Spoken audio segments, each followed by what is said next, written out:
Le livre de 1 roi 17. 1 roi 17, 21 à 24. Frère Mbongo, prends la Bible. Ouvre ta Bible, on va lire. 1 roi 17. Si quelqu'un a la page, il peut lire. Comme presse les disciples et nos Bibles. 1 roi 17, verset 21. 21 à 24. 1 roi 17, 21 à 24. Roboam arrivait à Jérusalem. Prie que l'âme de cet enfant revienne en lui.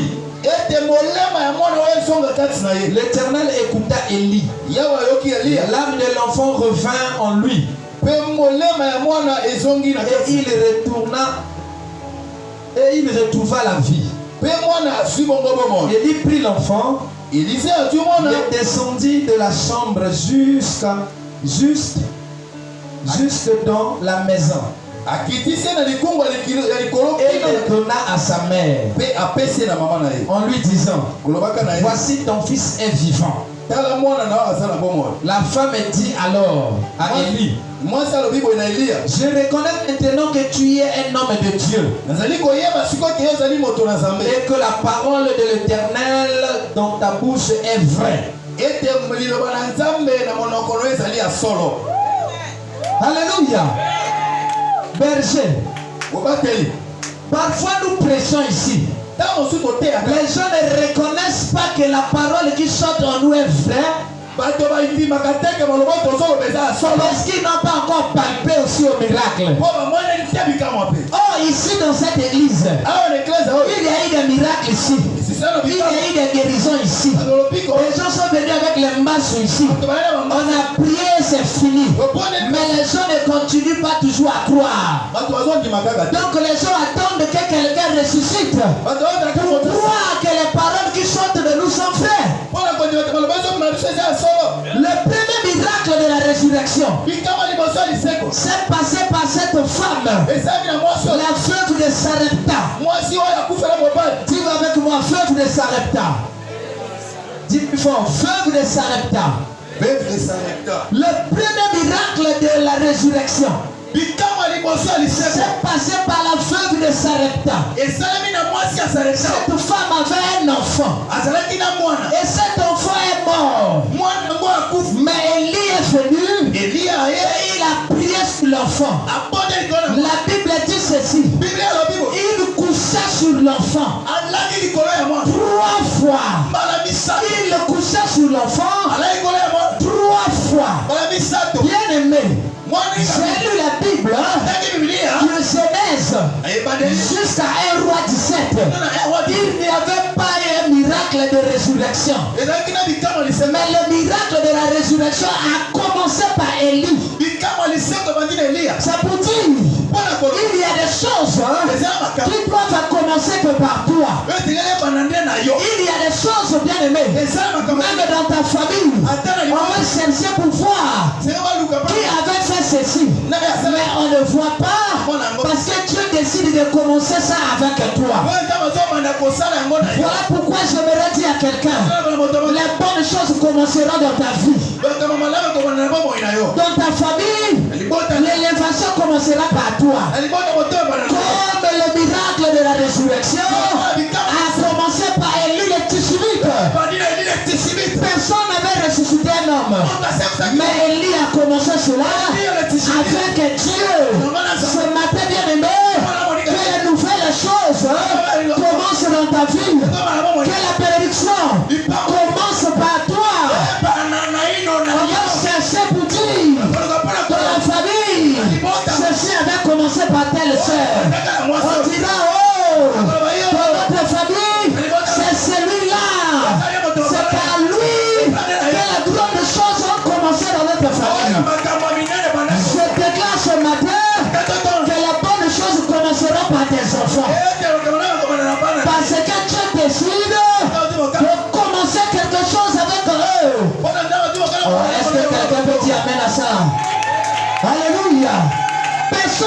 ressusciter un homme.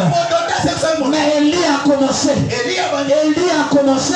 La Bible a dit ceci. Qu'il a couché sur les malades. Sur les morts. Alléluia. Élie s'est mis couché sur les morts. Devant nous tel que nous sommes ici. Je n'ai jamais vu là où on a couché sur les morts. Est-ce qu'on peut coucher sur les morts? Je ne pense pas. Jamais. Mais Élie, inspiré par Dieu, il a couché sur le mort. Il n'a pas fait une seule fois. La Bible dit qu'il a fait 3 fois. Élie coucha sur l'enfant. Élie coucha sur l'enfant. Élie coucha sur l'enfant. J'aimerais dire un enfant de Dieu. Ce qui te fait peur. Si tu as peur de quelque chose, tu ne pourras pas vaincre cette chose. Élie nous enseigne que ce que tu as peur là, tu ne peux pas vaincre ça. Le cadavre, en réalité, tout le monde a peur de ça. Même si c'était ton mari, vous étiez en train de dormir ensemble. Le jour qui va devenir cadavre, si on te dit de passer encore une nuit, vous deux dans la maison, tu ne vas jamais accepter parce que tu as peur du cadavre. Oh, Élie veut nous faire savoir que je n'ai pas peur de la mort. Je n'ai pas peur du cadavre. Parce que moi, j'ai le pouvoir de ressusciter ce dernier. Ce qui te fait peur, bien-aimé, si tu continues à avoir peur de cela, tu ne peux pas vaincre ça. Qu'est-ce qui te fait peur? Couche sur ça. Là, mon frère. Qu'est-ce qui te fait peur? Couche sur ça. Élie a couché sur l'enfant. Une manière de montrer qu'il domine. Qu'est-ce qui te fait peur? Domine sur ça. Est-ce que c'est la maladie qui te fait peur? Domine sur ça. C'est la malédiction de la famille. Je t'active ce matin. Domine sur ça. Si pour la première fois ça ne marche pas, fais comme Élie. La première fois, il coucha sur le mort. Le mort n'est pas ressuscité. La deuxième fois et la troisième fois, l'enfant est ressuscité. La fille est revenue dans l'enfant. Parce que Élie n'avait pas peur. Alléluia. Amen. Aujourd'hui, les chrétiens ont tellement peur. Tu as peur du sorcier de ta famille. N'aie pas peur de lui. Domine sur lui. L'apôtre disait ceci. Si tu sais que c'est le sorcier, c'est lui qui t'ensorcelle, va lui donner, va lui saluer. Salue-le. Tu sais que toi tu as la puissance du Saint-Esprit. Salue-le au nom de Jésus. Si je te salue, tu sais que c'est le sorcier qui tourmente ta vie. N'aie pas peur de lui. Salue-le avec le courage. Il aura peur de toi. Alléluia. Amen. Élie le Tishbite n'a pas eu peur de la mort. Il a couché sur la mort. Le mort est revenu à la vie. C'est le premier miracle de la résurrection. C'est le premier miracle de la résurrection. Mais le second miracle de la résurrection va se faire avec la femme tsunamite. Qu'est-ce qui va se passer? Ce n'est plus Élie. C'est maintenant les disciples Élisée. J'aimerais dire à un enfant de Dieu, ce que tu vois de ton père spirituel, imite cela. Quand il arrivera un moment, tu auras aussi des défis devant toi. Mais tu te souviendras de ce que ton père faisait et tu feras de la même manière. 2 Rois 4, 33 à 36, lisez vous-même. Un disciple, un frère disciple, c'est celui qui imite son maître. Écoute, je vais vous dire une chose. Élisée était un disciple d'Élie. Élie n'a pas vu ou n'a pas copié le miracle de la résurrection chez quelqu'un. Mais Élisée, parce qu'il avait vu chez le maître, lui il ne va plus aller chercher ailleurs. Il va faire tel que son maître. Tu es disciple de Fulgence, mais tu n'imites pas ce que Fulgence fait. Si Fulgence est pris seulement sur les malades et que les malades sont guéris, toi aussi fais de la même manière. N'emmène pas les choses qui sont contraires, parce que notre Père ne nous a pas enseigné ça.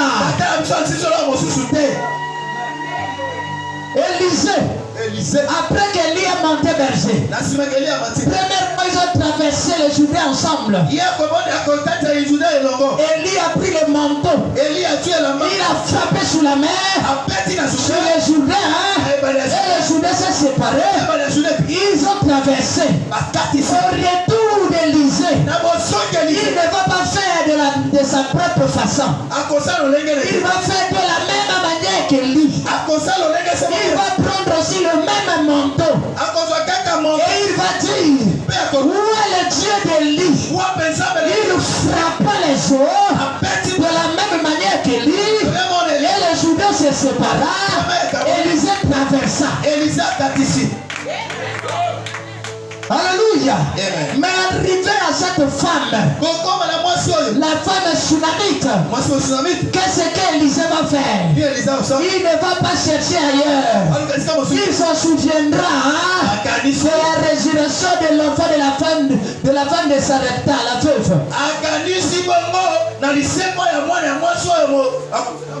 Alors qu'est-ce qu'il va faire? Élisée est couché 3 fois. Élie plutôt 3 fois, mais Élisée va faire 2 fois. Écoute, je vais dire à un enfant de Dieu, si toi tu es Élisée, sois dans la joie quand Élie est en train d'opérer les grandes choses. Est-ce qu'on se comprend? Si nous sommes des Élisées, sois dans la joie quand Élie est en train d'opérer les grandes choses. Ne sois pas jaloux quand l'autre est en train de s'élever. Ne sois pas jaloux quand le berger prêche bien. Ne sois pas jaloux quand le berger prie sur quelqu'un et la personne est guérie. Toi, sois attentif seulement. Ne sois pas jaloux à l'élévation des autres. Toi, reste attentif seulement. Comment le frère a fait pour arriver là? Je copie pour que moi aussi j'arrive là. Que Dieu te bénisse. Je copie pour que moi aussi j'arrive là.